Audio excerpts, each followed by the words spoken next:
Tonight we're just going to get started. This is a bit of a unique event. We've never done anything like this before, so I'm pretty excited to try this. We have 4 local entrepreneurs here, microbrewers, wineries, and food artisans that are going to talk about their businesses. So we're going to invite them up one by one on stage, and they're going to give us about a 15-minute talk about their business, and we'll have about 5 minutes for questions and answers after they're finished. And then once they've done their talks and we've done the question and answers, we're going to take a 15-minute break, and you guys will be able to go back out onto the floor, mingle, take some samples of the different wines and beers out there, and try some of the different foods. So tonight we're just going to be having a selection of locally grown foods out on the floor. I just have to read off my list here. We have some amazing food producers. We have Lund's Organic Market, Broke Pork Acres, Valbella, Hirsch Fraser, and we have a special guest, Daryl Winters from Winters Turkeys. He's back in the corner there. Hi, Daryl. And really, really neat guy. You have to go talk to him about his 30,000 turkey flock that he's raising right now, and really find out what the difference is between an organic turkey and a free-range turkey. It's very, very interesting. So anyway, let's put our hands together for our first guest. We have Graham. He's from Tool Shed Brewers, and he's going to come up here. He's in the raw tonight, coming right from the brewery, and he's going to do a little talk to us about how things got started and the amazing things that they're doing over there.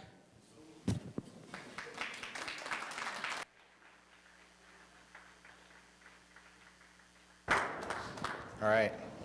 Is this thing on? Yep. All right. How's it going, guys? Good. Well, thanks for having me. This is super cool to be able to get to chat with a group like yourselves. Our beginning is kind of strange. I have a really good friend that I met in Afghanistan, and we were doing government and military IT projects. So encrypted satellite communications, tactical comms for the U.S. Marine Corps. We did all the morale and welfare links for the Canadian troops. So anytime any of the Canadian troops called home to their families, that was our network. And Jeff and I were roommates in Kabul. And so I have a wife and 3 sons. They don't like me being in Afghanistan. It's not their favorite thing hearing the stories about what's going on and having us over there. So Jeff and I, we started thinking, we got to get doing something else. We got to get back home and start a new thing. And we got into coffee. And we're kind of both real high-level geeks. So when we got into coffee, we didn't just say, yeah, this is really good coffee. We said, I'm going to buy an industrial roaster from Italy and bring it over here and change all the electrical and PID temperature control it and send roast profiles from my computer. And so, you know, we took coffee way too far. And it was fun, right? I mean, we make really good coffee now in my house, but that, it was like, yeah, it's fun, but that's not where we belong, right? And then I got into barbecue, and I started competing at the barbecue on the bow, and I built my charcoal pit to be able to be, again, electronically iPhone controlled. It has its own Twitter handle, so it'll tweet you and let you know how your ribs are doing, and you can log into the pit and see how the ribs are, and that was really cool. We got a 2nd place ribbon in barbecue, and that was fun, and but that's not where we belonged either. So finally, my little brother lives in Australia, and he's a head brewer for a really cool brew pub out there. And I said, this is what we got to do. We got to get a little home brew system. We're going to set it up in my backyard tool shed, and we'll start brewing some beer. So lots of long-distance minutes to Australia, and my brother told us all the stuff we had to buy. He tried to scare me away from it, saying, I know how far you take hobbies. I'm not going to tell you what to do because your wife is going to hate me. But we got it all set up. We started to brew beer, and man, it was just, it was something totally different. And it was not just because the beer was great. We loved making beer. And every day after work, we'd meet in my tool shed, and we'd start thinking about what we wanted to brew. And we had this log that like one of the studs in the tool shed, that we'd say, okay, today we're brewing, Fat Tire by New Belgium. And we'd nail the bottle cap of what we were drinking while we brewed into this, line item on the stud. And it became our brew log. And we sat in there, we just thought, this is it. Like, this is so much unbelievable fun. It's such a high-level geekery thing to do, to work with a living beverage, and it just fit who Jeff and I were so well that it really struck a chord with us, just thinking, first of all, we were all told back in the day do and find a way to make money doing it, And then we went and got jobs and went to Afghanistan, right? And it's like, that's not really, I don't remember hearing that part of the plan, right? So, yeah, we started thinking maybe this is something we should do. And when we started looking into it, there was absolutely ridiculous laws in the province that stopped a lot of little breweries from getting started in our province. So right now there's about 80 plus breweries in BC and just over, a dozen in Alberta, because the way the AGLC laws used to be, even as recent as last year. So one of the big laws was you had to brew 500,000 liters of beer or more a year to be able to even apply for your license. So from a couple IT geeks in my backyard tool shed, it's not really a real opportunity for us to get going, right? But we started going around to pubs and restaurants and meeting really neat high-level chefs and business owners and sharing our beer. We know now that it was illegal to do that, but that's in the past. But we wanted to get a sense of, were we really onto something, or is this just we're just a bunch of idiot homebrewers? I remember my dad being so proud of the beer he made, and it was garbage, right?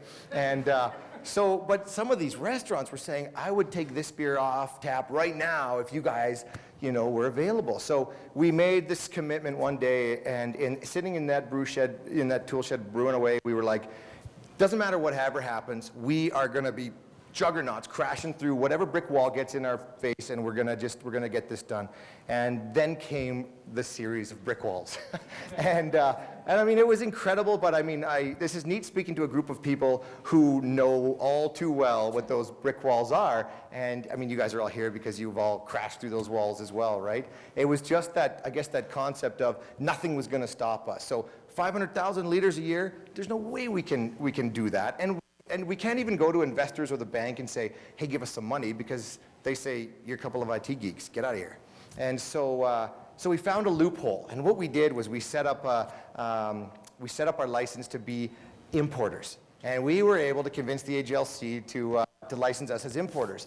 And we found a brewery in BC who would let us drive out with our own ingredients, our own canning line, all of our own stuff, and brew our beer in their facility when they weren't brewing. And so we imported a beer from Dead Frog in Aldergrove, BC. It just happened to be our beer. So that was, we thought we were so smart, and we found our way around it. We got beer in the market, but it was still that initial seed money, remortgaged homes, lines of credit, bank of mom and dad, everything we could get our hands on to get started. And that was just a little over a year ago now that we got our beer into the market. And boy, what a thing. You invest hundreds of thousands of dollars. You're potentially going to lose your home, and you don't even know if people are going to like your beer, right? And so those first couple months, watching Untapped and all these different social media networks where people check in and say what they think, and we were pretty excited. So it's been a year since the beer's been in the market. We're in over 350 locations all across Alberta. Now we've just gone into Saskatchewan. And throughout that time that we've been working with accounts and getting people to love our beer, and me running around doing jazz hands at all events like this, we've also been building our own brewery here in town so that we could stop driving. Man, I think I was telling somebody else here, I have 375,000 kilometers on my new Tacoma, driving to Aldergrove to brew, and then going back again to can, and oh, it's terrible. Painting kegs, oh my goodness. My friends at Grizzly probably know all too well what that's like. I do all of them. We have like well over a couple thousand kegs, and I silkscreen every single one of them, right? So it's, we just bought 200 more kegs, and I got to go silkscreen all day, right? All that kind of fun stuff. But pretty awesome day today. We actually just finished our new facility here in town. We have a 15,000 square foot brew house now, and this morning was our very first batch of beer in our brand new facility. So, yeah. Thank you. Yeah. So it's, oh my goodness, I can't believe I'm maybe going to get some sleep now. It's going to be amazing. I know I'm not going to, but yeah, it's a pretty cool thing. So it's, so now we've pulled all of our equipment out of Dead Frog. It's all in our own facility, and yeah, the sky's the limit from here. Now we're going to be able to do new seasonals and all sorts of fun new things. But it's a cool thing. It's to be able to brew beer, and that's one of the things that was probably the most exciting aspect of this for us was it was great making beer. It was great seeing these restaurant owners that liked our beer and people buying the beer. It was just how it affected every single person around us. It's there's something weird about beer. People just really get behind beer. I don't know what it is, but it's all walks of life. Mountain bikers, holy smokes, do those guys love beer, right? And accountants, who knew, right? You think accountants are behind computers all day? Well, when they're not accounting, they're drinking beer. And so yeah, it's a real neat time right now because places like Craft and National and all these really neat establishments around our city are popping up. People are learning about what craft beer actually is and how unique and cool the actual industry of putting so much passion into this living beverage, how that result actually turns out. It's not just some random thing brewed as cheap as possible with rice so that you're going to get drunk. This is, some of my beers that I have in the back, you guys will all be able to come and try them. Some of them are, you only want one of these beers, and you savor it like as if you were drinking scotch or red wine. It gives you it's a very lengthy beer. You've got a big nose and body and mouthfeel and aftertaste. That's, I think, a good way to describe them. They're lengthy beers, so this isn't, let's go get smashed on a bunch of tool shed. It's not that kind of thing, right? So yeah, I don't know how I'm doing for time, but is it 2 minutes? Yeah, so yeah, that's kind of, that's the story. It's neat for us because we're still so freaking honored to even be in the industry. We certainly, I don't think we'll ever forget that, we're just the two geeks that, living paycheck to paycheck that got this thing started out of the tool shed. It's quite an honor to be able to be in the room with, people like Big Rock and Grizzly Paw and people who we've looked up to their beers for so long and now to be in relationships. Big Rock, in the history that brewery's been around, they had never done a collaboration with any other brewery. The very first collaboration they ever did, they approached us to brew with us. Like, what kind of honor is that, right? Isn't that cool? So Paul Gautreau, the guy's like the fourth employee of that company. He's like messiah to brewers in this province, and he phones me, and I'm like, get the heck out of here. Who is this? Jeff, is that you? I think it's a prank, right?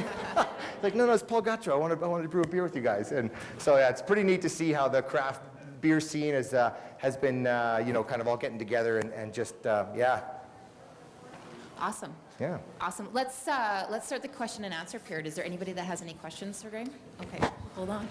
I want to know about how you're naming your beers, because you have some cool names. Yeah, okay. So yeah, we have 3 beers. Our light beer is called People Skills. The red ale is called Red Rage, and our IPA is called Star Cheek. When we were in Afghanistan, we worked with a guy who was the biggest jerk I've ever met in my life. His name was Joe Greenwood. And I have a picture of Joe. Oh, he's such a jerk, this guy. He's literally, I nicknamed him People Skills because he was such a loser. And he'd come in the room and he would just try to offend you, and I'd say, oh, good morning, People Skills. And he hated it so much. So on the can is a picture of him. He hates it. Yeah, it's an actual picture that we got a graphic designer to vectorize, yeah. I was kind of hoping he would sue us so we get some publicity, but he didn't. But, so yeah, Red Rage is based on the freakish strength of gingers. If anybody knows a redhead who has that fiery disposition that gets mad and throws school buses around, it's been proven that redheads have some freakish strength. They go into these ginger-induced comas when they get mad. It's a whole thing. So Red Rage is based on that. I had a few incidents in Afghanistan as well, so that's me screaming on the can. And Star Cheek is, I think, the funniest one. My partner Jeff, whenever he starts to have a few pints, his face goes flush red. I have a picture of this because I know you guys won't believe this. His whole face goes red except for a perfect 5-point star in his cheek. So it's not there all day until he starts drinking, and it like glows red. It's just this crazy perfect star.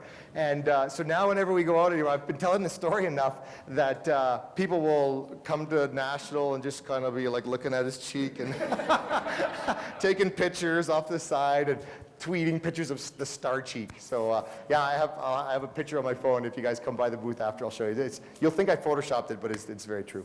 Yeah, so. That's very exciting. You need to start handing out white stickers so people can apply them while they're drinking the beers. He gets asked that. They said, do you tan with a sticker, or what are you doing? Is that a tattoo? Yeah. That's awesome. Yeah. Is there any other questions from the audience here? No? There's 2 of us, me and my partner Jeff. Yeah, so, yeah. But thank God we have insomnia, so it's like 8 employees. Yeah. How big's the brew house? So our brew house is based on a 25 hectoliter set of vessels, but what we did was we built it on a 4-vessel platform. So a typical brew house that only has 2 vessels kind of switches back and forth between those vessels as they brew, and they can only brew 1 batch at a time. So typically 2 batches a day is kind of the limit. With our system, even though they're the same size vessels, being that we have a vessel for each purpose, we can brew up to 12 batches a day. So we have scalability galore to grow into what we hope, year 5 looks like, for example. So very scalable. Yeah. Yes, sir. Why'd you pick cans over a bottle? Great question. Cans just are better. They're the 2 things that kill your beer from the bright tank to your face are light and oxygen. So when you go to a brewery, when you come by for a visit sometime, I'll give you a sample right out of the bright tank, the carbonating tank. It's magical how good beer is in that tank, where it's just nice and cold and freshly carbonated. And light and oxygen start to degrade the quality of that beer. So the best form of beer is on draft for that reason. It keeps it free from those elements as best as possible, and cans were designed to be little mini kegs. So they've been lined with an inert material for 20 years. It's not actually touching metal inside the can. So as long as you pour it into a glass and don't stick that metal can in your mouth, you won't get that metal taste that some people associate with drinking a can. But yeah, it keeps the beer better footprint, lighter to ship. When you drop a pallet of cans, it doesn't destroy the brew house, and recyclable. Yeah, it's I think it's just it's a better way. Yeah. Yes, sir. Given the amount of product on the shelves in Alberta, is Alberta a pretty tough place to be a craft brewer? Not only all the brick walls that you encounter, but Yep. we have a lot more product on our shelves Sure. than in Ontario or BC, right? Definitely. Well, we have a ton of imports. So typically the Albertan beer drinker has lived by the motto, import is better.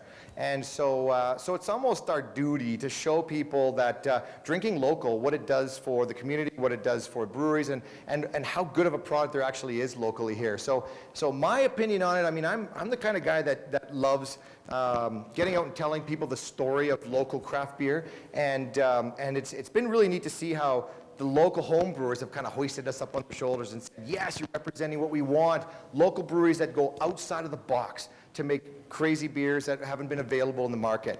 And my personal opinion is we import so much beer, I don't think we recognize how many beer geeks there are in this province. And I think the beer geeks are tired of just drinking safe beers. They want these beers like Stone and Dogfish Head and all these fantastic beers that are being made outside of our borders. So we're here to kind of raise the bar a little bit and give people something that maybe they're not used to here. So yeah, I'm excited to take that challenge on for sure. Yeah. Awesome. Any more questions? Okay, I just have one. Sure. You guys stepped out of your comfort zone in a big way to do this. Yep. What really made you take that leap from comfy day job into going after your dreams? Yeah, it's one of those things. I heard something on the radio. They were talking about how they were rating how entrepreneurial, like how much opportunity there is in different spots across Canada, and they were rating Alberta as one of the hot spots for opportunity. And here I am, I'm working for somebody, right? And I hate the people I work for. I think about all the ways that I would do things differently. And then I hear this thing about this opportunity, and it just smacked me in the face like a sledgehammer. It's like, the opportunity's only there if I take it. The opportunity's there for everybody, but it's not opportunity unless I go after it, right? And I think that we live in a place where if more people went after that opportunity, they'd be able to experience the freedom of working for those people that you maybe don't appreciate, right? So it's almost like the world calls your bluff when you realize that. I realize that there's opportunity. All I have to do is go get it. But wow, it's really safe in this job, and the mortgage is paid, and the kids are in school, and quitting that and just crossing your fingers that you're going to get that paycheck, boy, that's a real gut checker. So it's I think it was that moment of having a moment of clarity, hearing that, yeah, I'm in the land of opportunity. I'm not taking it. And so, okay, time to call my own bluff and then go after it, right? Cool. Well, Yeah. good for you. That's awesome. Thank you. Such a cool, passionate story. It's great to have Thank you. you. Nice. Yeah, Thanks for thank you. having me, guys. Thanks. Appreciate it. Yeah. Great. So we're going to take 15 minutes now. If you guys want to go, we have some great tasty snacks and treats set up at the different stations. Go and taste and ask lots of questions.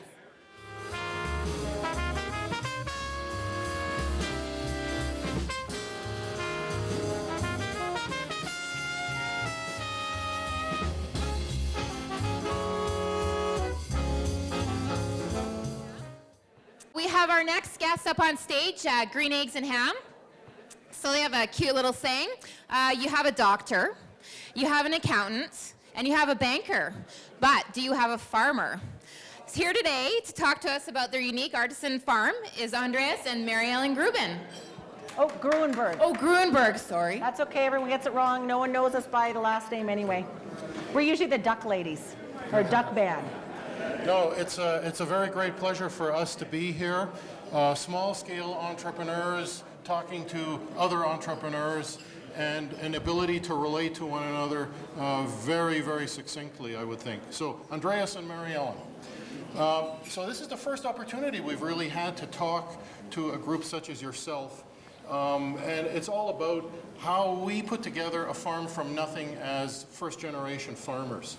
And some of the trials and insanities that we've gone through to get there. So we both had professional careers, myself in agribusiness for 20 years, and Mary Ellen in ultrasound and diagnostic imaging and hospital management, and all of a sudden we end up going farming. So we really have no experience with this, and we start from nothing. I turned 40 years old and I said it's now or never. And unfortunately, we ended up buying what we could afford, the dump. Yeah. Mary Ellen cried. I and she cried still is signing crying. the papers, you know. We came from two professional incomes, really nice home, and then we go to this farm with a 5-year plan that it's going to be renovated. So that's how I got there. Yeah. It didn't quite happen. Everything but the house happened. 16 years now. So here, it looks better from the air than on the ground. Okay. So this is it. There's 10 acres there, and we blow the doors off of production with this place. So the challenge is, we discovered, oh, we're going to be farmers. Oh, no, you're not. We don't consider an acreage a farm. Only at the bank. You can't borrow any money. You don't fit into the box. Sorry. So this is one of the major flaws in today's lending system, is that if local food is going to thrive and we're going to see smaller scale producers, addressing the capital issue is going to be a major thing. That's our first greenhouse in my living room. Yeah. The floor has never been the same. It's a hardwood floor. Okay, so how do we start? Well, we had professional careers, so we had to do something that we could do quickly and easily and both work. So we did a hog finishing contract. Basically, you're pig sitting. $5 a pig for a spot, and you raise them. Lots of money to renovate the barns. Everything broke down, as you know it usually does when you're buying a broken down facility. Then the contract got broken. My ultrasound career and management career ended because I suffered a permanent repetitive strain injury, and at that time no one was willing to employ me, and WCB was kind enough to stamp my file unemployable. So now we're going, now what? Well, I looked in the paper and there was, you know, an ad saying raise ducks for eggs with contract for the balut market. Balut is a Filipino delicacy, so important to their culture. It's like the hot dog carts in US. It's a fertilized duck egg. Not, you know, I was told that it really goes good with beer. Just don't know how much I'd have to have. Anyway, so we had 3,000 laying birds. We had ongoing feed problems. Things just didn't work the way that the stats always did, and we had over $100,000 loss. Feed company refused to compensate. You know, we tried to get legal with it, but here's the thing.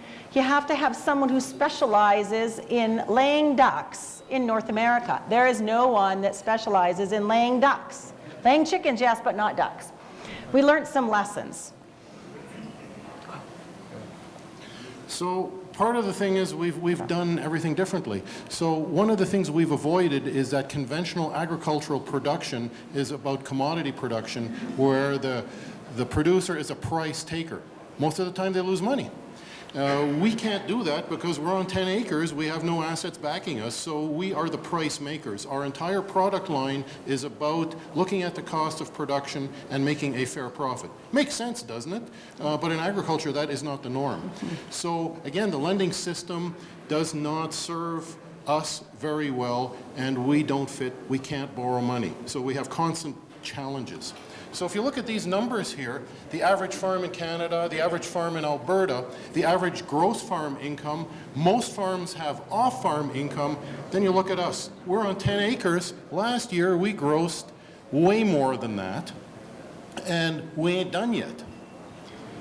Okay, so how did we get started in this? Dine Alberta started years ago, and I don't know if you remember when it started. It was to have local chefs deal with local producers for the month of September, so you could all enjoy the products that you're enjoying here tonight. And we thought, oh, hey, this is something we can do. We can produce specialty things on 10 acres.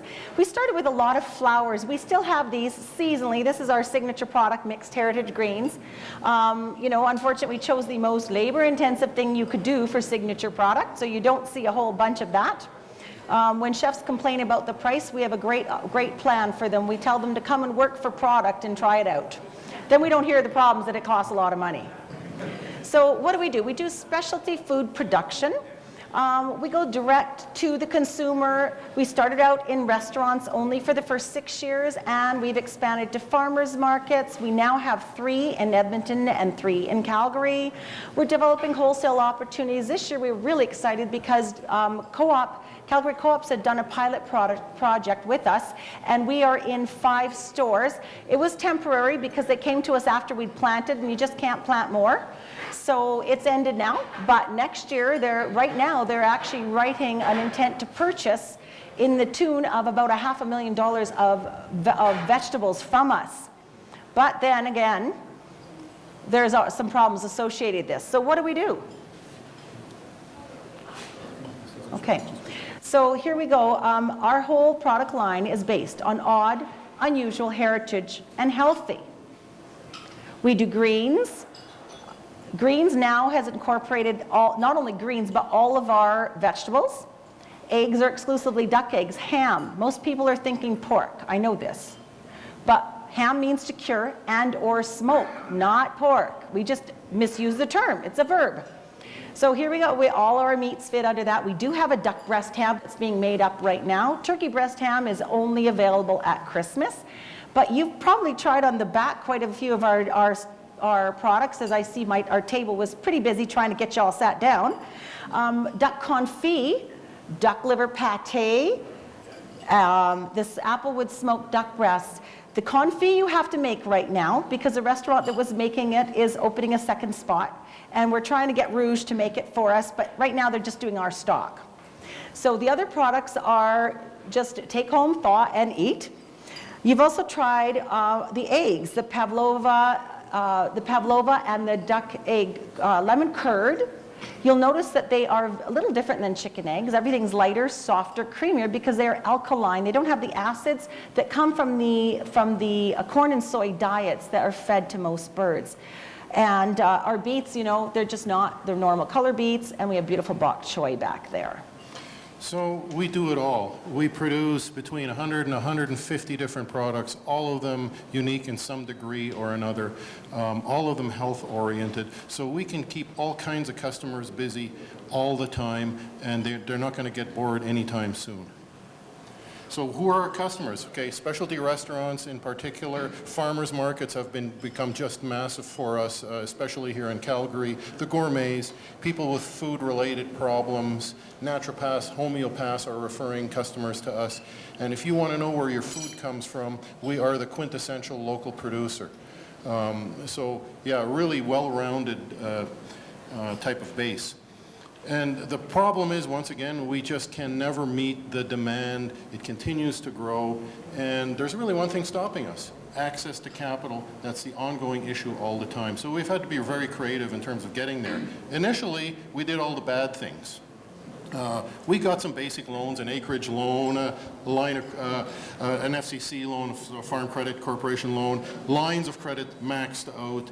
And then after Mary Ellen's career ended, credit cards helped a lot. So I think at one time we had over $90,000 on credit cards. You know, how do you say no to demand, especially when it's more holistic reasons we want that demand to grow because we want people to get off the starches and acids that are our present food system? So the business is growing and growing and growing. I was still employed too, and so it was decision time. Is it going to be full-time or is it going to be a hobby farm? Well, I made the decision. I jumped, and for the last 8 or 9 years now, that's all we have done is just farmed on this 10 acres. And unfortunately, the blood, sweat, and tears really do apply. Razor's edge all the time. Okay, so how did we finance with no off-farm income? Well, have you heard of community-supported agriculture? Community-supported agriculture is basically a share that people buy to get a food basket during season. That doesn't imply, we go year-round and we have 150 products. How do I decide what goes in your basket? So, you know, we're pretty creative, so we created our Futures CSA. It's a prepayment plan that allows you to pre-order things I'm short of, always duck eggs, always mixed heritage greens. Those brochures are out, by the way. Right. And so this, what we thought when we started this, is people would put, you know, multiples of 250 in, usually $250, and when they run out, they put more. And we thought, oh, good, that's going to help us get going. What it has done, though, is it's really stabilized our income. It's been phenomenal. My accountant hates me because it doesn't end at the end of the year, but it goes, it stabilizes the income. But we needed capital because as the demand grows, you have more needs. And then you have needs for infrastructure. So we had heard of Slow Money Alliance. I don't know if any of you have heard of that. It's a US-based thing. Woody Tash wrote a book called Invest as if Food, Farms, and Fertility Matter. He believes we can cure all the health crisis and all the environmental crisis if we start investing with food, farms, and fertility. And the demise of small farms by doing this. Right. And create more small farms. So Andreas and I worked on our slow money plan. And guess what? Success. Here in Calgary, at our first market, we were able to find 16 slow money plan investors. 5-year term on the money. We raised $180,000, and within the year we increased our production over 50% and our sales over 50%. And by now we're over 50% paid back. So there's a problem with that. More success means more demand. We need more infrastructure, we need more production. And so we were lucky enough in 2012, also here in Calgary, to find a slow money business partner who has helped us advance that even further. In the last year, we've added 4 farmers markets to our profile. We're starting to regain some momentum with restaurants. And this year, we just finished a pilot project with the Calgary co-ops, the food co-ops, and there's going to be a lot more demand coming next year. So this year, our budgeted gross sales are about $700,000. I think we're going to get close to that, and there still are some challenges. The red one in particular, we're bursting at the seams. We're out of land, and so we need to address that. We're short on the potato, carrot, beet industry because you can't plant the same thing in the same place all the time. We have 10 acres. Doesn't give you a lot of places to plant. And remember that picture, there were some areas that weren't able to be planted. That's where the birds go. So we're really limited. So what are the opportunities that are coming now? If you add them all up, we see in the next year or two $500,000 to $1 million of increased sales, which is huge potential. It's been knocking at the door, and we really want to make that happen. Has anyone here heard of Yuba? If you haven't, you will. Yuba is going to be a delivery service for the downtown core businesses, and they're going to work with certain local producers only, and we're very thankful to be one of them. And it will be a 5-day delivery service. You choose the time and the place, and they will deliver to you. So we're very excited. So stay tuned. The launch for that, you'll start hearing a lot in the media about November 23rd is when the launch is. Planet Organic has also called me, but I had to say, give me a call in a year. I cannot service Planet Organics in Western Canada. And I keep saying, don't people realize we're 10 acres? We are bursting at the seams. And because of the intensity of what we've done, most of the work has all been done very close row, all hand labor. So we need to find a different way of doing that, and that's where expansion would really help dramatically. We can mechanize to a certain degree and get really good cost efficiencies, production efficiencies. That nice greenhouse you see was my baby, my idea. He thought I was nuts. Do you see the barn in the back there? The nice Quonset? We're looking at the north side. The south side, I had him take all the tin off and put polycarbonate on. It was a good idea till he was up there doing it. Then he wasn't barn. very nice. It's an old pig barn. But this is the second story of the barn, and we have a greenhouse. It's 3,000 square feet, doesn't produce a lot. We just get as much as we can out of it then. Winter greens. Winter greens, we stop all restaurant production with winter greens because, just River Cafe and Boxwood would buy us out. And, we want to service our farmers market customers as well. So here we're at the point of looking at a second farm. Luck would have it, the neighbor's property immediately next to us is available. And it's got buildings, it's got water, it's got everything. $1 million project. So here's the challenge, how are we going to put this thing We together? found out about this about 4 weeks ago, in the middle of the season where everything happens. Not only is it turkey time, and I'm sure Mr. Winters can tell you how crazy that time of year is, but everything is being processed. All the birds are being processed. He's running to plants to do this, that, and the other thing, and everything is harvested. We have really not had time to put a lot of effort or thought into this. We are getting there. But it's a limited thing. The guy calls us, 4 times every day? Yeah. Are you interested? Yeah, we are, but give it a chance. So this would solve a lot in terms of increasing our production over the next 5 or 10 years, or even more. Get more efficiency out of our labor inputs, a whole bunch of things. Okay. So coming with that too, with a new land title, we are also able to produce more birds.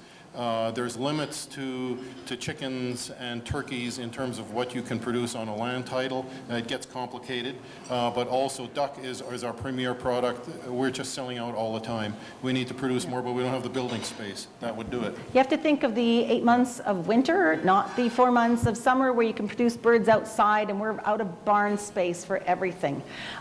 This farm has land that we could rent because it is a 70-acre piece.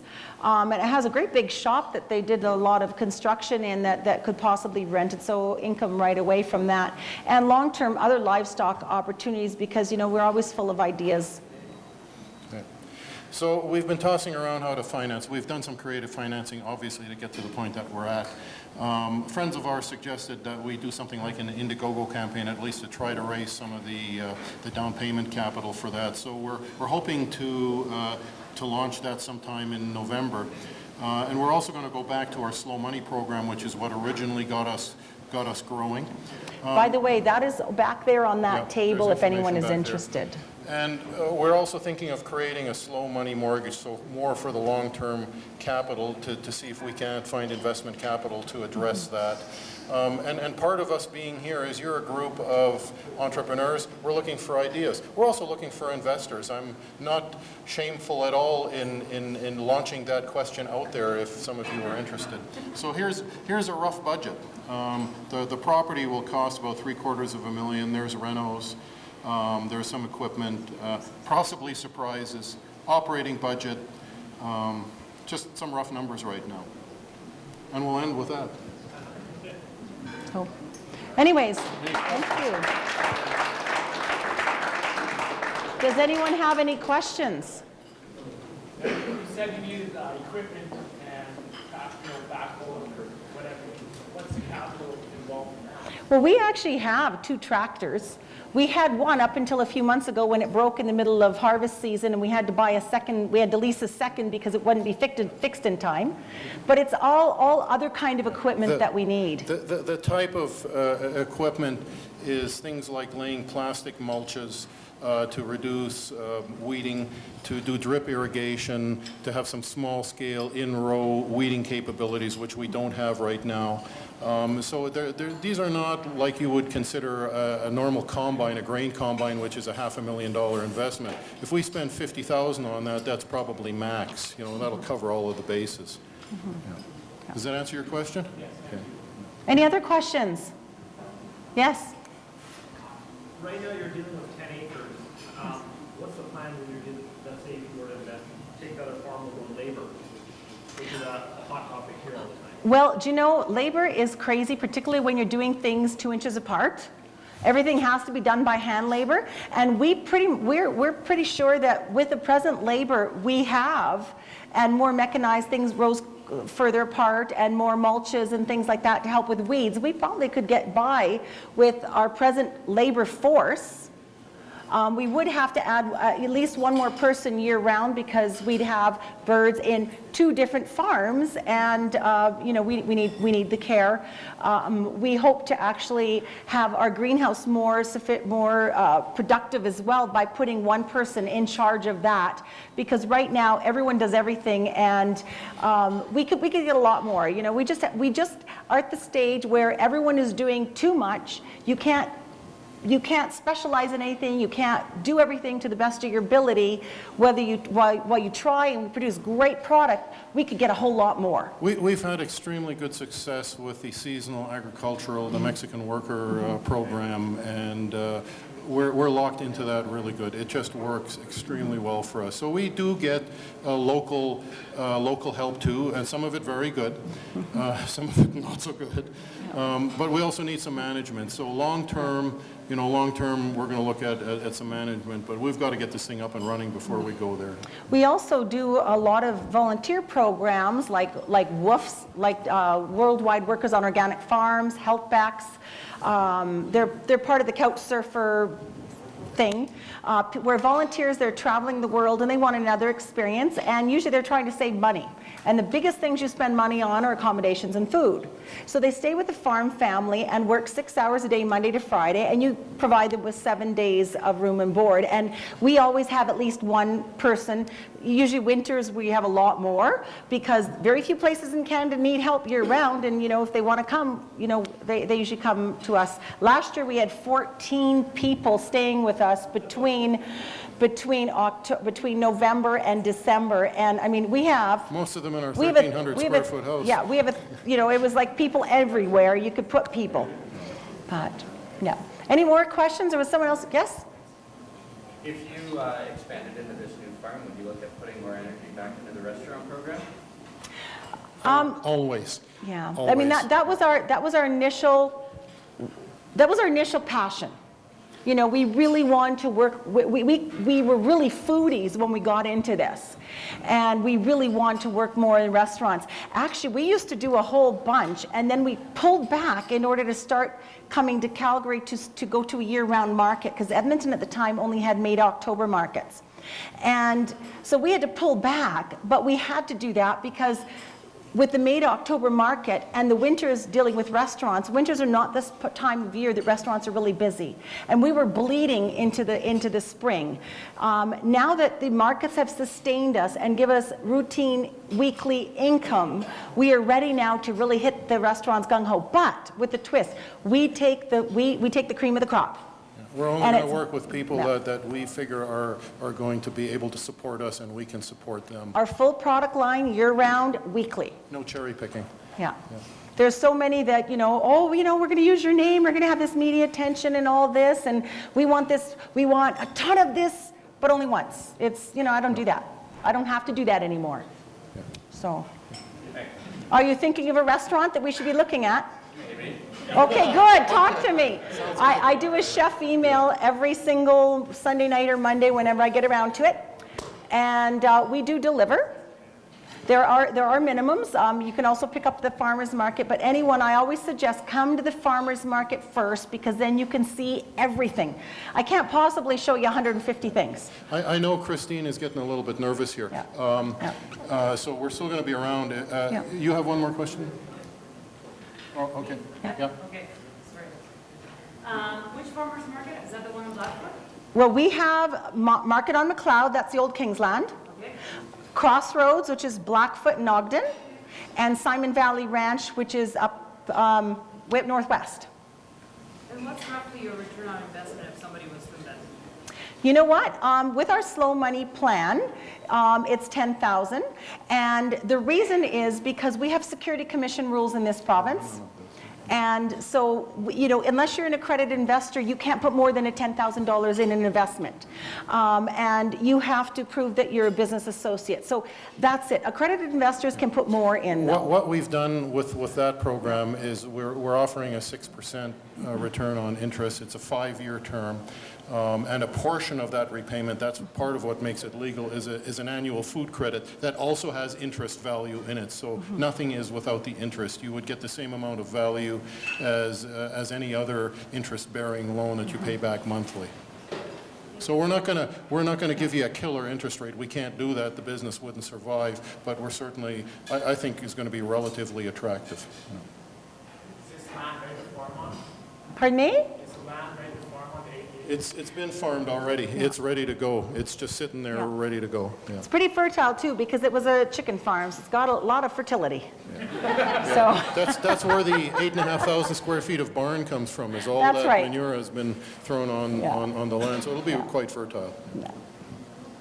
So if you have any other questions, so that you can proceed, we're still around, and we'd like to talk to you on one-on-one. we have a lot of information kind of everywhere. Try our food at the back, and on this long table here, that's our slow money plan.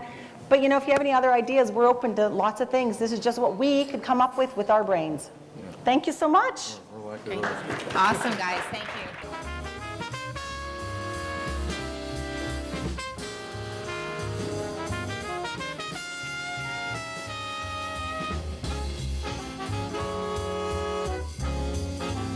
I hope everyone's ready to get their buzz on. I'm delighted to introduce our next guest from Spirit Hill Wineries.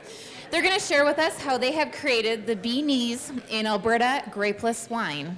So take it away, Ilsa and Hugo. Hi. We're going to do this with one mic. Can you all hear us in the back? All right.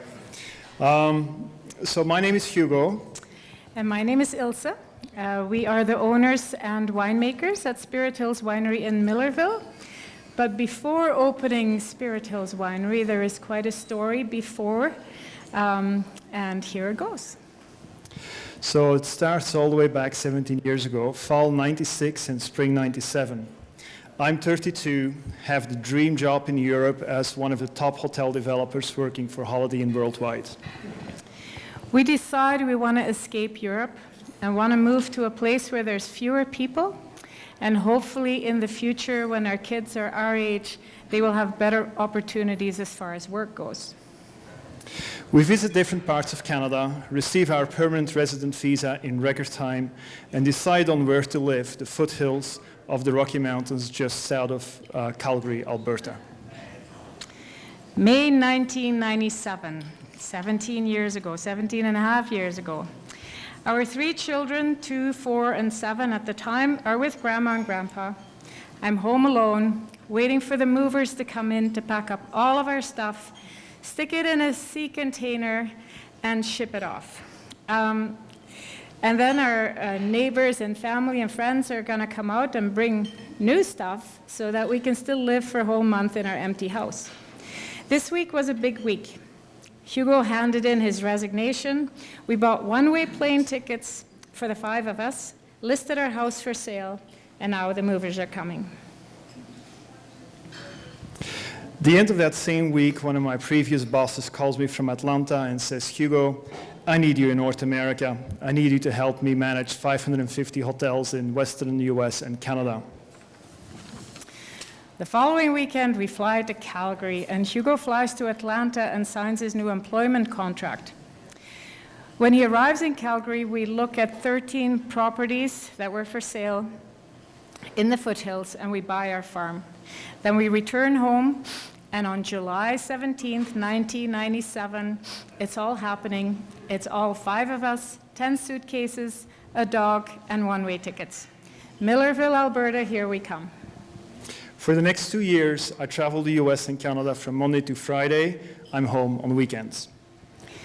Spring 1999. Hugo resigns from his job on ethical grounds since he cannot back up the company's actions. I start an executive development company with clients in the US, Canada, and Europe. Marriott becomes one of my clients and approaches me to broker the largest hotel franchise deal ever done in Europe. Fall 2000. After completing and signing the deal, Marriott makes Hugo an offer he simply cannot refuse, and he takes a job as VP Operations and Development for one of their divisions in Latin America and the Caribbean. In South America, my life changes. As I'm dealing with the richest people on the planet, I also get to know the poorest people in the slums when I visit 2 of my teenage friends who were priests in the slums. For a while, I justify my actions, telling myself I create employment. But when events in the slum lead me to examine truthfully what I'm really doing, if I'm putting people in the slums or helping them out of there, I conclude I'm putting them there. March 2003. Hugo tells me he's quitting his very well-paid job, very well-paid corporate job, and wants to start farming. I am nervous. No, that's an understatement. I am very nervous, but trust his decision. I considered buying a bison farm up north, but we end up buying a farm just outside of Black Diamond and get into meat goats. In June, we find almost all of our goats killed by a cougar, and the farmhouse which we rented out is burned down. Life is telling me to look in a different direction. I decided to share what I've learned and write down my story, mostly for my children. Hugo spends most of his time in his office writing. In the spring of 2004, he gives his manuscript to a few friends. One of them is our lawyer, another one, he's a dentist. Both, after reading it, sell their practice and decide to follow other dreams in their lives. We both realize the power of the story Hugo wrote, and we decide to get it published. I analyzed the publishing industry and discovered an industry that exists almost entirely on taxpayers' money. I also learned that writers do not make enough money to feed their families. I decided to set up my own publishing company and hire top editors and designers in New York and Canada. My first book, In the Eyes of Anahita, enters bookstores in the fall of 2004. A national bestseller in Canada means that 5,000 books have been sold through stores. In the US, that number is 50,000. Over the next 7 years, Hugo writes 2 more books about the importance of the local food system in a sustainable and socially just world. His books are sold coast to coast through all Chapters, Indigo, and Coles stores and are available in most libraries and sold over 50,000 copies. In 2011, the book industry changed as e-readers became popular. Marketing and distribution of digital books required different methods than the guerrilla marketing methods I was using. Book sales were on a downward slope, bookstores were closing, publishing companies were going broke. I decided it was time to jump ship and find a new business. Our children were leaving the nest around the same time, and so when Hugo traveled on book tours, I was home alone, and I did not like it. So I joined a direct selling jewelry company and quickly became one of the top sales reps in Canada. I've always had a knack for sales. I started to look for a new business, one that did not require me to travel, one that Ilse and I could operate together, one that would tie me closer to our farm, one that integrated me into the local food system, one that was recession-proof, or at least to some extent, one that had a decent operating margin, one that could potentially become a family business if the children would be interested in it, and one that I would enjoy and would keep me entertained for the next decade. During my travels, I had always enjoyed how people in every corner of the world were proud of their local fermented beverage. Alberta did not have many Alberta-based fermented products. Alcohol has a high recession tolerance and is one of the only products in the food industry with a pretty decent margin. When I learned about the cottage winery farm status that Alberta Agriculture and AGLC had created, I was sold. It tied us to this land, to the land we owned, and allowed us to become farmers and actively produce a local food product. I already knew that I loved bees and had been making wine at home for years. So in the fall of 2011, I researched the industry, wrote a business plan, and sold a piece of farmland we still own just outside of Black Diamond to finance the venture. As with everything, Hugo jumped in with both feet. And so in the spring of 2012, he was working on obtaining all licenses, attended Bee Masters in Vancouver to get educated on beekeeping, found himself some reputable mentors, and purchased 60 beehives to add to the one he had had for 1 year. That summer, we converted a third of our Quonset, which had functioned as our horse barn, that's my horse barn, honey, as my horse barn, into our beautiful Spirit Hills winery. By fall, we obtained our AGLC license, and the first 4 tanks of wine were fermenting. Late November, our friends were asking when we would open, but the wine was not ready yet. Then the first week of December, we decided it was finally good. We bottled our first batch on December 10th and opened the winery on the morning of December 12th, 2012. During the birth process of our winery, I was also contacted by a far family member from France. He was a vintner and owned a winery in France, one that had been in the family for generations. As it turns out, my family can be traced back to generations of French winemakers. And so I had my first winemaker mentor and connected to my genetic roots. We went to visit the winery in France in April 2013 and learned a lot about winemaking and oaking and barreling and all that kind of stuff from them. Spirit Hills is all about local and the creation of an Alberta-based wine culture. We want to create wines made with local ingredients that have the characteristics in terms of acidity and body that one would expect from good food pairing wines all around the world. Talking about food pairing wines, by the way, all of the food that's here, Hugo's been going around gathering little bits and pairing them with our wine. So if you want a good pairing with the food that's here, just come to our table and come have a sip. So now we produce 2 dry reds, both made with black currants and Saskatoon berries, 1 medium dry dandelion wine, that's a white, and a semi-sweet rosé made with Alberta wild rose flowers called Wild Rose Passion.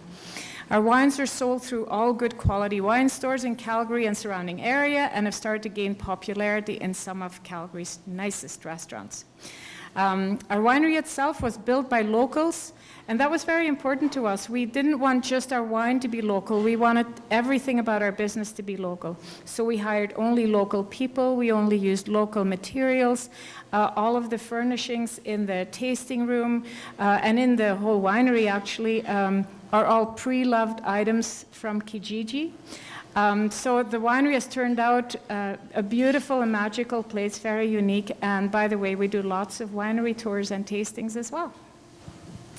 We're a very small operation, and Ilse and I work, and this year our oldest son Bjorn has joined us as an assistant beekeeper and winemaker to take some of my workload. We did run black numbers in our first year, but so far all profits have been reinvested in expansion. We have grown from our original 60 hives to 140 now and plan to expand to 225 hives next year.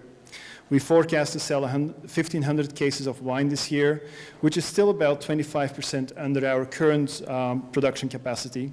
And next year we plan to expand the number of wine tanks, which will bring our production capacity to 3,500 cases per year. Hugo runs the daily operations of the winery and the farm, which covers the bees and the wine production, and I take care of sales and marketing. It's great to work together and bring a vision to life that inspires those who visit us, as well as our children. From the sales and marketing side, I focus on building relationships with everybody in the industry, the store managers and staff, as well as directly with our customers and restaurant owners and sommeliers. Raving fans is what we are trying to create. It is not a costly strategy, but hitting the pavement takes a lot of time.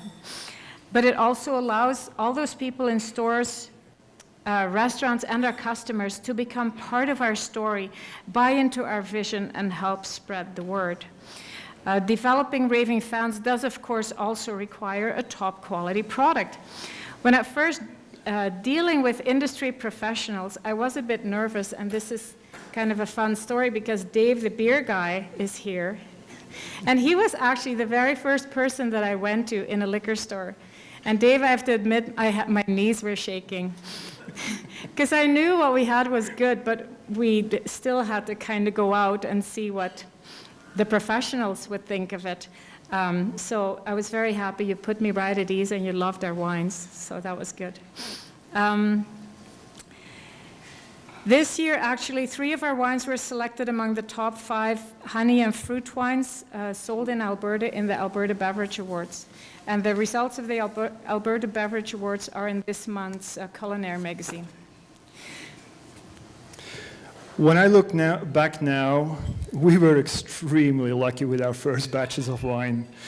I guess they call it beginner's luck, and we certainly had it. I run into my first winemaking challenges towards the second half of the first year, and as always, you learn most when things go wrong. I did lose a batch of wine, but it was during the fall of 2013 and the spring of 2014 that I really became a winemaker. And the same happened with the bees. I was fortunate in that first year to have an incredible honey crop and fantastic harvest and all strong and healthy hives. 2013, though, was a very challenging bee year and a steep learning curve. And it was only this summer, after I learned to breed my own queens and my own hives, that I finally felt I left beekeeping school and have become a beekeeper. Over the last few months, I've set my targets for mastery in both beekeeping and winemaking quite a bit higher than when I started. And I'm sure both fields will keep me entertained for years to come. We have created wines with a unique flavor that ties them to their locale, and so they are real Alberta wines.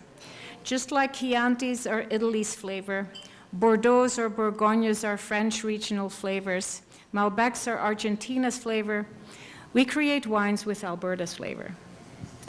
So far, this farm business is what has challenged and entertained me most in my career.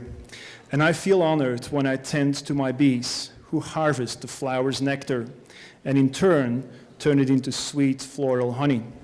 And then I tend to my yeast, which in turn turn that honey and the water and herbs and berries I add to it into this delicious wine. It is like a dance with the bees and the yeast, and every time it leaves me in awe of the beauty and the creative power of our universe. I would like to end with a few sentences I once wrote in my first book, and which truly represent how we live our lives. Life is a journey of limitless discovery. We, the explorers, learn from all experiences and find our ultimate joy in infinite discoveries. We hope you will enjoy drinking our wines as much as we enjoy crafting them. Thank you.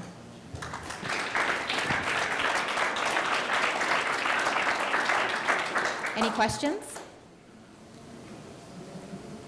No? You guys, you had some pretty awesome experiences in getting to where you're at, and you must have dealt with lots of people along the way. Do you have any funny stories or situations that occurred that you can tell us about? Okay, I have a very funny story, actually. This is a story that I tell everybody. At one point, this is one of my very first wine tastings here at Willow Park.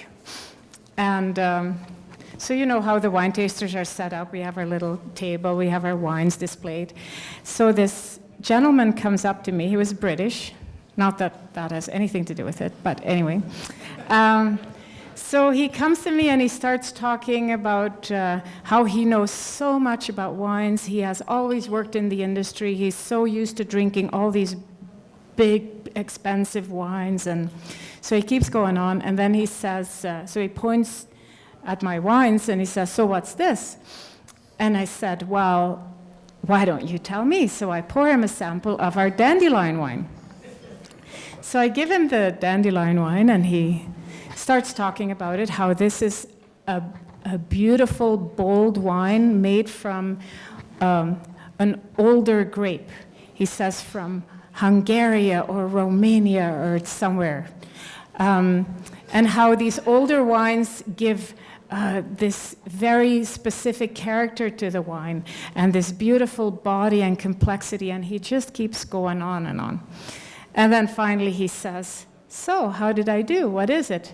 I said, well, this is a dandelion honey wine made with dandelions picked in my backyard in Millerville, Alberta.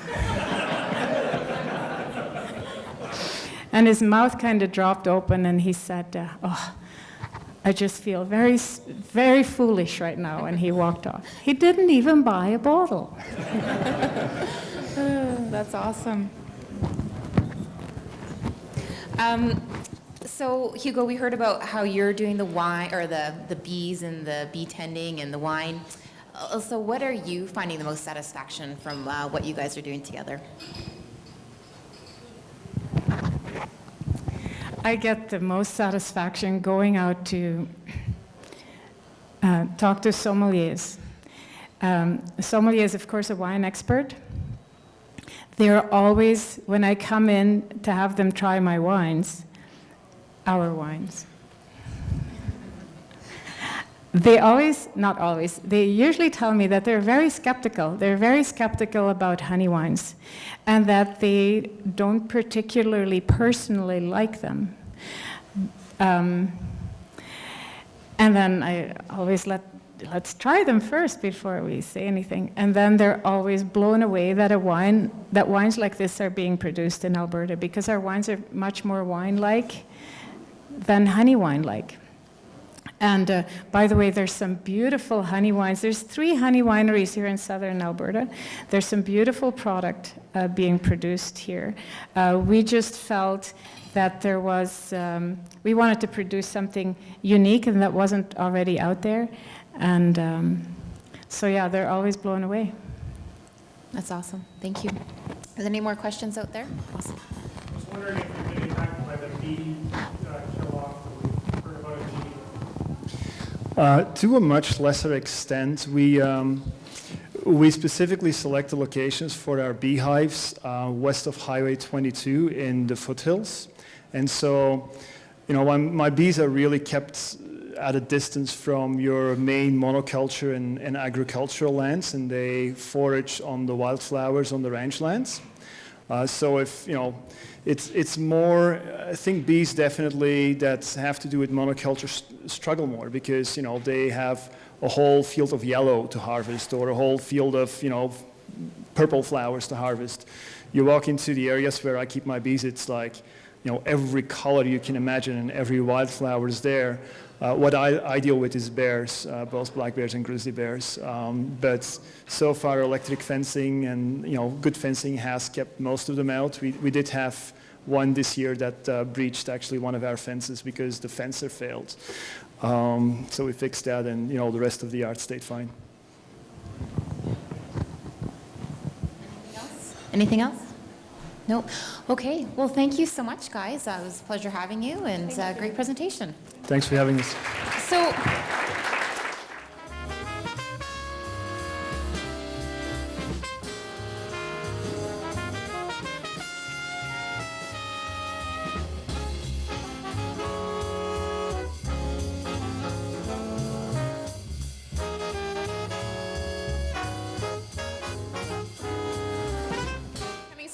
From the Rockies, we have Neil Fraser here to talk to us about his local brew pub and how it puts the grr in great. Take it away, Neil. All right, can everybody hear me? All right, so my name is Neil Fraser. I'm one of 9 owners of the Grizzly Paw. How many people have been to the Paw, for starters? Awesome, awesome. All right, so let me give you a little bit of a history about the company. It started first in 1995. We broke ground in downtown Canmore. So if you've been to Canmore, our brew pub is basically right across the river as you're coming into the downtown area. We were one of the first brew pubs in Alberta back in 1995. We started off with a 10 hectoliter system. So if you're not in the brewing industry, pretty much it equates to we brewed in 1,000-liter batches. All right. So basically, my background, I was trained as a hotelier in Switzerland, and I've done everything ass backwards to everybody out here. Is I learned how to become an accountant when I started my own brew pub, where some people seem to be accountants and then start their own brewery. So basically, where I came up with the idea is I was on vacation in Australia, and I just happened to be sitting in a pub called The Rocks. And if you've ever been to Australia, it's right down in the middle of where all the stuff's happening. There's the Opera House, there's Darwin Harbour, there's all these great places to go, and then there's this pub there called The Rocks. And this pub made great food. They used all the fresh farmers from around the area and all that sort of stuff. And I started to go, God, this is pretty interesting. You know, coming from a hotel industry and moving to the restaurant industry, I thought this was a neat idea to have, because at that time there wasn't a lot of innovative pub food, if you know what I'm trying to say. So the next thing that was really sort of interesting to me was that there was this brewery attached to the pub. So of course I was like, make beer to sell with the great food that you process. So I got back to Canada in whatever it was, 92, 91, that was when I came back from Australia. And I started working on the business plan. And of course, at that time I was 22, 23 years old. And sort of in a case where you're trying to sell investors who are, you know, affluent, 40s, 50s, 60s, that sort of stuff. So it was quite an interesting situation for me to try and coax people into spending money on a brewery, especially in that day, because they just didn't exist. And we also had very archaic liquor laws at that point, which were not proactive for business, which is what we have come to in this day and age. In 2014, the liquor laws for microbreweries and brew pubs are completely different. So there I was in Edmonton, came up with this great idea to build this brewery and this pub. Where should I put it? So my parents at that point in time had purchased a little condo in a tiny little ski town. Well, it wasn't even a ski town, it was just a tiny little mountain town called Canmore. And they said, hey, you know what, go up there, figure it out, come back in a week with a plan, or you're out. So I went up to Canmore, sat there, and of course fell in love with the place instantly. It's a beautiful spot. Canmore's a great spot. And decided that this was where the pub needed to be. There were reasons for that, because of course in a national park I would have preferred to have been in Banff at that point in time, because of the name brand and the actual tourism aspect of Banff. Because when I moved to Canmore in 1993, it wasn't known as a tourism town. Nowadays, all of us, of course, or whoever has been there, Canmore is quite a tourism little spot. So basically, I conned 8 other people to invest some money into this, this venture that I had. And I also had well, not the ability, but I also got an SBL. so small business loan. I don't know what they call it now, but back then it was called an SBL, which was a government guaranteed loan system for small businesses. So I started off with nine investors and an SBL, and I was off to the races, came up with this idea, Grizzly Paw Brewing Company. So we opened in 1996, and we've been open now, what's that, 18 years? So for the ones who haven't been there, next time you're out in the Banff, Canmore area, please come by. We have now 2 spots. So I wanted to chat a little bit about the brewery and the pub and how it sort of got everything started. And of course, at that time, when we were brewing, there weren't all these microbreweries around. Even in BC and into Ontario, there weren't that many microbreweries. Nowadays, as we know, there's tons and tons, which is great. It gives a lot of variety, and it's also helping educate the majority of people, because most people, when I opened up the brewery in 1996, thought that Molson Canadian was beer. Hopefully nobody's here from Molson Canadian. So basically, we were working at it since 1996. In 2003, the area that we were using for the brewery became too small. So of course, like any other business, we had to go out and figure out how are we going to take it to the next level. Where do we rent? Do we build? Do we do this? So we actually rented outside of town a 5,000 square foot bay. And basically what we did is we brewed in the brew pub in downtown Canmore, put all the beer on a truck, trucked it 2.5 to 3 miles out of town, and processed it at a processing plant that we had up the way. So that worked, that was great. It allowed us to get into the marketplace. You know, we were able to sell some beers to Calgary, throughout the Bow Valley, Banff, Kananaskis, that sort of stuff. And of course, with that recognition comes more sales. So we found ourselves 3 years later going, what are we going to do? Because we're now growing out of our space at, outside of town.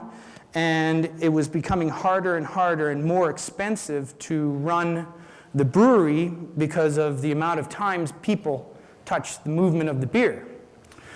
So in 2007, I came up with this great idea that maybe we'll build this big brewery and we can do things right, and for the first time we'll get real equipment, because as breweries you tend to start off with used equipment and jerry-rigging this, and you know, you get pretty good with duct tape and that sort of stuff when you own your own brewery.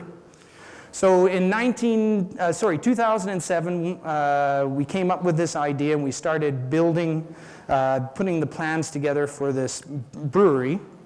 And of course, 2008 came along, and the economy sort of took a nosedive and all that sort of stuff. And then we had to sort of really think about what the future of the company is and what we wanted to do as a group of investors. And we came up with a plan that we'd still go ahead, because there's, of course, benefits to growing a business in a recession to growing a business in a booming economy. So we went from having about 5,500 square feet dedicated to brewing to last year we opened up our 20,000 square foot brewery facility in Canmore. So what does that allow us to do? Of course, it allows us to move forward with different styles of beer, better quality of beer, I believe, through the system being modernized, and of course, having that facility that is on the Trans-Canada Highway also gives us that ability to advertise to the 10 million people that drive Highway 1 every year. So we're sort of at that stage now. We've been at it for about a year in our new facility. our old facility in downtown Canmore still has the original brew house in it, which we now call the Pilot Brewery. So that allows us in the pub to do 12 different beers on tap at any one time. And then over in our new facility, we do any of our larger beers that we're selling throughout Alberta, we package and brew over there. One other thing that I forgot to tell you is probably 86, 85, we started another line of, outside of beer, which was our low-calorie sodas. And a few of you know that we do it, but not too many people knew about that aspect of our business. So, I don't know, I'm surprised that there's still a few people hanging out here. What's that? It's always good to be last? Yeah. So, you know, I got lots of stories, but I don't know where to start. But All right, do we have any questions here? No. That's it? Yeah. Do you want to tell us a funny story, something crazy Oh, that's I happened don't. along the way that you can share with us? Well, Canmore, of course, you know, is used a lot for movies. And one year we had a movie being shot there called Bookworm, and it starred a guy called Anthony Hopkins. And he doesn't drink, but he loves fish and chips. So he would come down every Sunday, because that was their only day off from production, and at 9 o'clock in the morning, I would personally cook him his fish and chips every Sunday morning. My mom is a huge fan of Anthony Hopkins, and I'd always phone her and say, hey, you know, it's Sunday morning, 9 o'clock, you'll be down here. Oh yeah, I'm on my way. And she would always be late. It's a gender thing, I think, I don't know. But she would be late, and of course, he would have to go because something had come up. But she'd always know that he was on the move because you could see the group of ladies rolling downtown as he left the Grizzly Paw. That's awesome. So when you started doing this, did you have another job that you continued to do while you were building the brewery, or did you just jump full feet in? No, at the time, it was quit everything and build the brewery. And what was your scariest moment along the way? Quitting everything and building the brewery. You You know what, I was young, you know, 23, 24, high finance or large finance. You know, the largest finance was going down to the liquor store to collect a six-pack of beer was a large financial transaction. So to deal with the hundreds and thousands and the signing of this and the selling your soul to that person and that sort of thing was hard to get over. Awesome. Sure.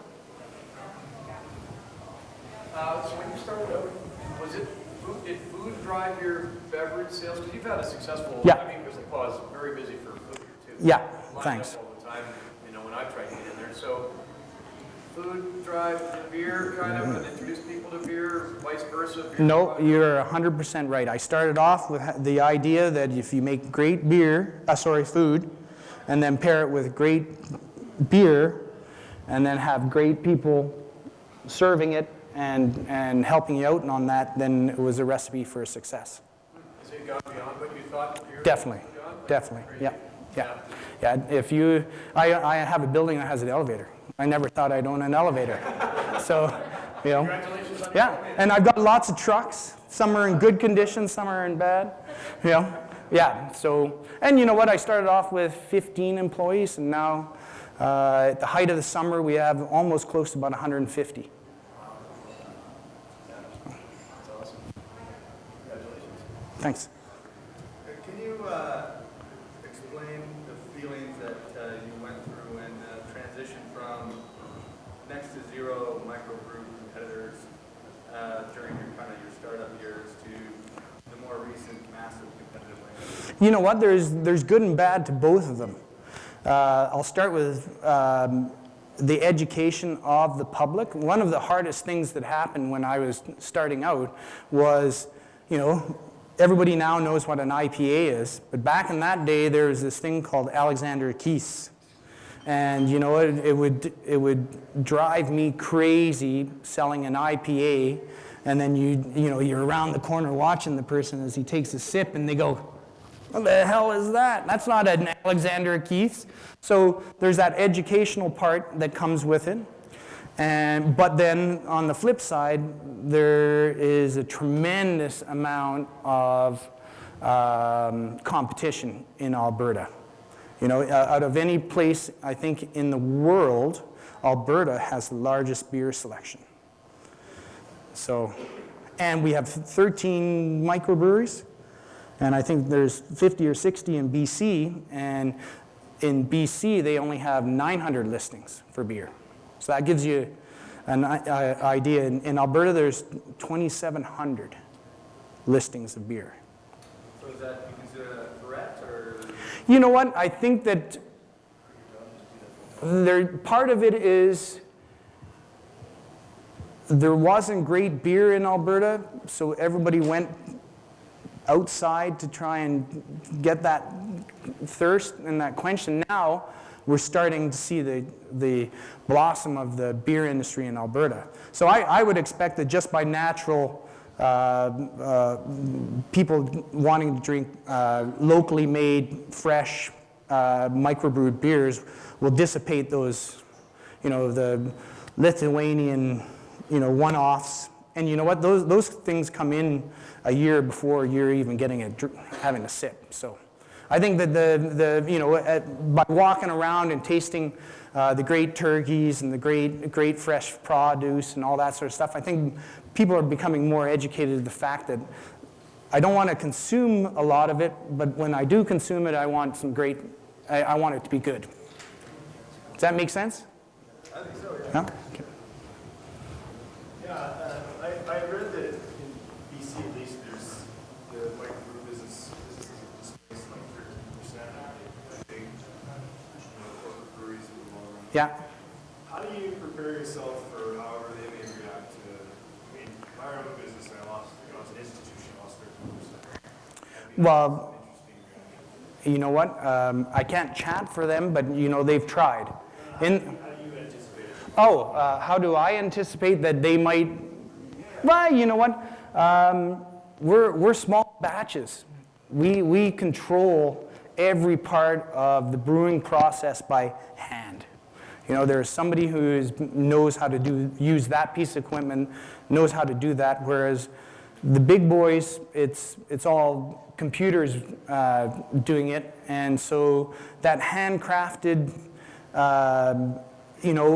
every one of our beers, even though it's our want is to have that consistency so that when you drink, say, our Rutting Elk Red, that consistency is there every time you drink our Rutting Elk Red. That's our biggest problem, will be that.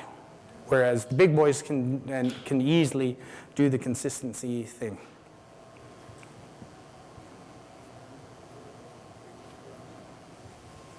Anybody else? Anyone else? No? All right. Well, thank you very much for inviting us. It's awesome. Thank you. Well, thank you guys. That concludes the evening. I appreciate everyone coming and hope you enjoyed yourselves and learned a little bit more about microbrewers and winemakers and some local food producers.